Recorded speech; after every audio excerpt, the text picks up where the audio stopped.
Hi, I wanted to take a look at the new Honda EM5000 SX, the newest version that just came out that was announced back in July, I believe. This unit may have been on sale longer than that, but what Honda's doing, or in the process of doing, is having all of their generators have a carbon monoxide detector built into them. In addition, there are a few other changes from the previous version that are worth talking about. There may be more, so if you know of any other differences, because this is my first generator, please let the others know in the comments. Also, do be sure to subscribe, because I will be giving updates on this unit as I use it and as time goes on, as this is a pretty expensive unit. So that's kind of how I do. I typically buy things once and hope that I made the right decision. Given this is a Honda and the track record, it was a pretty easy decision. If money was absolutely no object, I probably would have gone for the EM5000 with the fuel injection. But given that unit was over twice as much as this one, and I don't really need all that power just to sort of survive during an outage, I went with this unit. Back to sort of outages, the reason why I bought this unit was I'm unfortunately in California, and we've been dealing with power outages and also fires. And one of the programs announced by our utilities was to shut off the power in times of high wind. And so where I'm at should not be affected, but if it is, and there's days of Santa Ana winds, which are the winds that we get here, and typically in the fall, there could be an extended period where we're without power.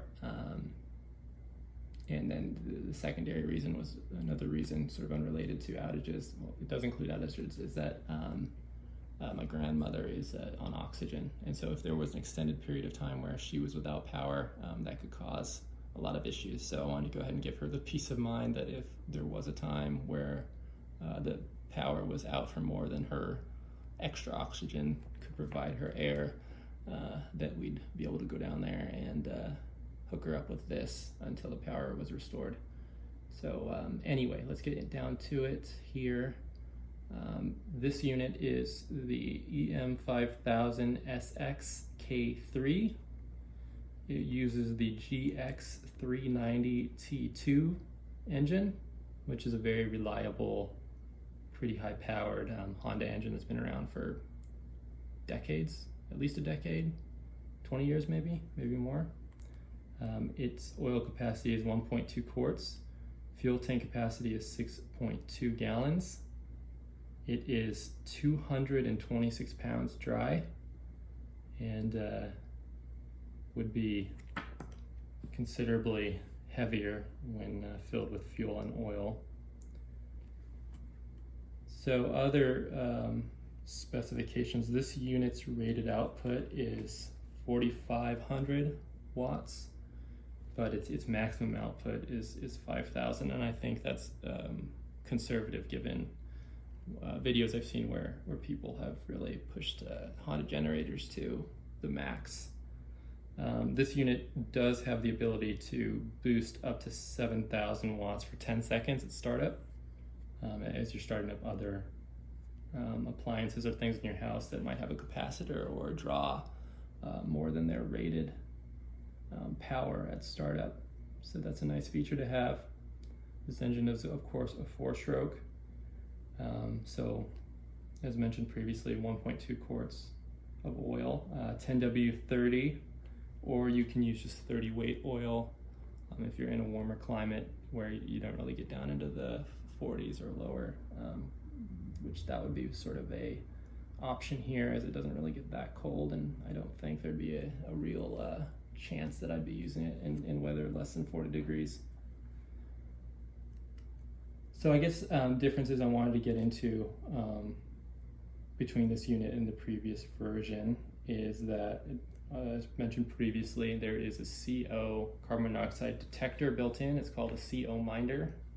And what it will do is if it senses the concentration of carbon monoxide above a certain level, it will go ahead and shut off the motor. And it works sort of like a GFI outlet. You'll have to reset it in order for the unit to power back on. This unit also has some nice rubberized covers on the outlets, and so that'll keep them clean and dry clearly. There's some other rubber sealing so that you could use this unit outdoors and in the rain if necessary, though I'd hope nobody would have to do that. The coolest addition that I think has been added is Bluetooth functionality. Now, not only can you go in and look up information about your unit, you can see the number of hours it's been running, number of hours since last service. I think you can even look up what items would be required at your next service, and then it will keep track of all of those items.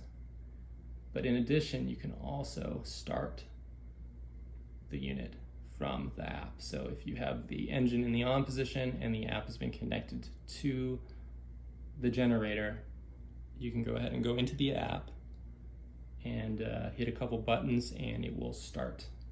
So we'll go ahead and turn the engine over and turn the unit on, just like you'd be able to do by turning the key. And then you can also go ahead and turn the unit off as well from the app, which is pretty darn cool considering a few years ago you couldn't even turn your car on from an app, at least unless it was a very high-end luxury car. So given these cool features, it was a pretty easy decision to get this unit, and also being that it's a Honda. And now hopefully with the addition of the carbon monoxide detector, the Honda units will reclaim their rightful spot higher up in the Consumer Reports rankings. Consumer Reports has made a pretty aggressive political crusade to go ahead and shame all generators that don't have this feature by placing them lower in the rankings, even though, and so for example, in the rankings, a Ryobi unit is higher ranked than a Honda unit of comparable size, which is ridiculous. I'd never buy a Ryobi over a Honda, even if the Honda's more expensive. I'm going to buy the Honda. Clearly, when you have a rating system like that, and a Honda unit is like middle of the rankings because it doesn't have a carbon monoxide detector, I think that kind of misses the point of what most readers are looking for when they are looking for an item, a car, or a generator. So if you are one of those people that, like me, who subscribes to Consumer Reports and you don't like how political they've become, tell them, because I certainly have. So anyway, I digress.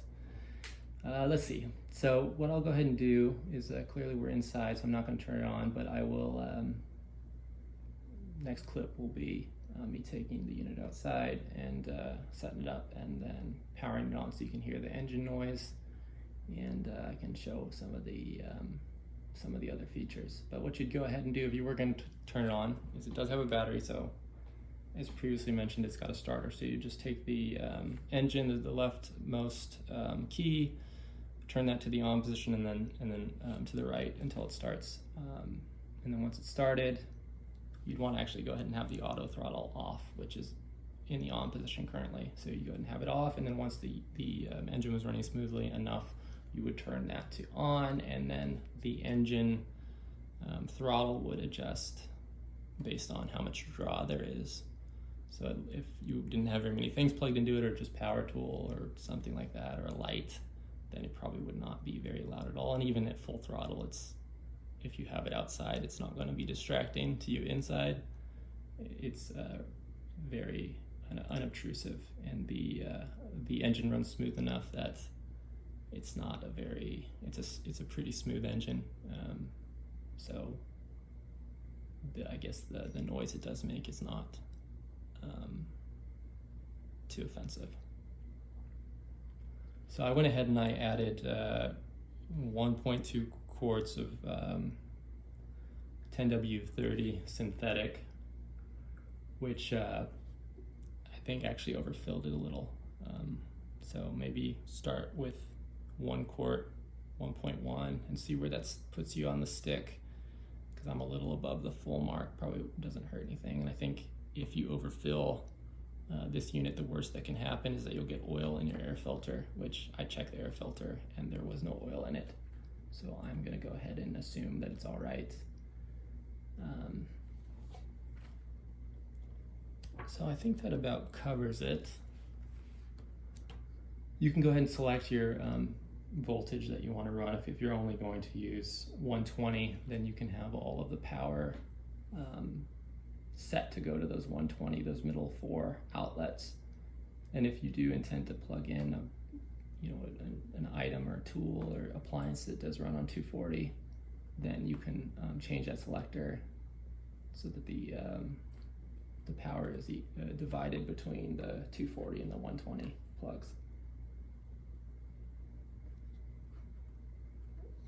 Some accessories you can get with this unit is you can get a starter, a remote control box, but that's really unnecessary given that you can start the unit from your smartphone. I guess it does have a little bit of other functionality that you may not have in the app, but for most people the ability to turn it on and off from the app is probably good enough that you won't have to get a $200 part just to go ahead and do a couple of things. Another optional part is the hanger. You can buy a hanger for this so that you can lift it up with a hoist, or if you're in a construction area with a crane, and then put it where you need to put it. And I bought the cover with it, which fits pretty well, so I'm happy with that. The Honda covers are usually pretty nice, nicer than what they have to be, and if you keep this stuff in your garage and you have all your Honda covers, it matches up nice and it looks good. This unit has a 3-year warranty, and so that's good to have. I think if this unit makes it 3 years, you'll probably have many more years after that of service if you keep up with the maintenance.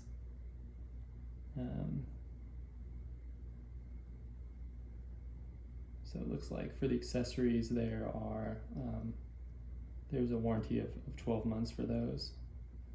Replacement parts is 6 months, and then apparel is 6 months. And if you're commercial or rental or institutional, then those 3 categories are 3 months of warranty.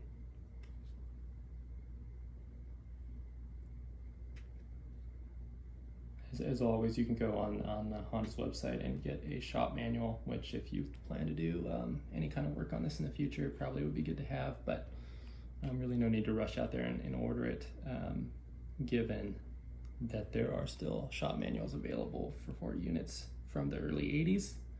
Gotta love Honda for that. So the receptacles all, or at least the 120 outlets all have GFCI, so that's always good to have, and if you do trip it, then just go ahead and hit the reset button like you would in your house.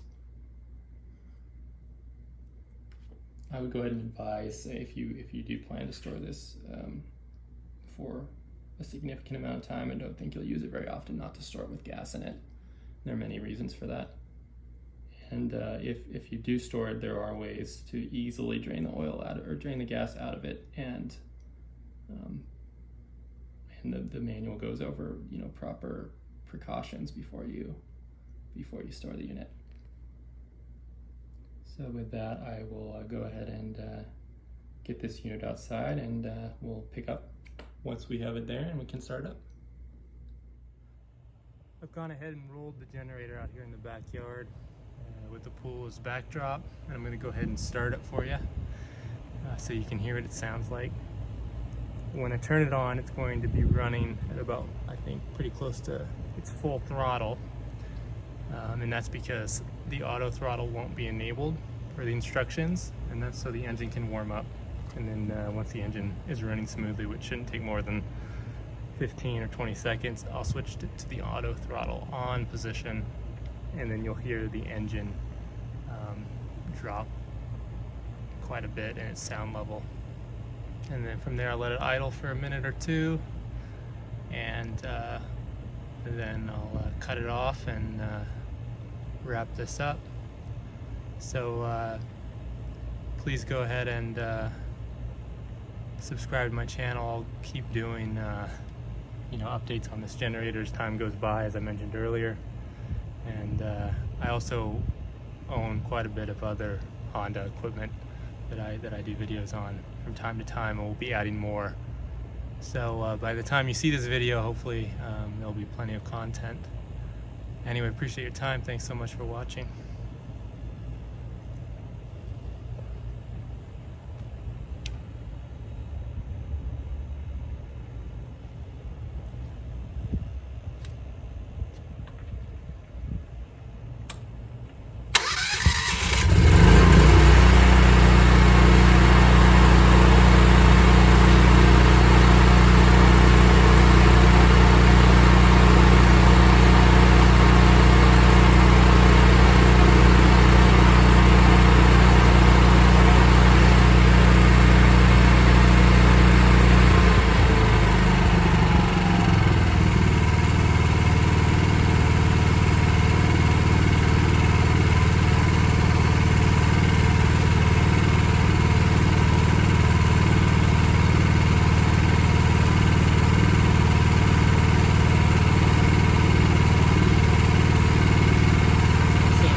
Hear me talking.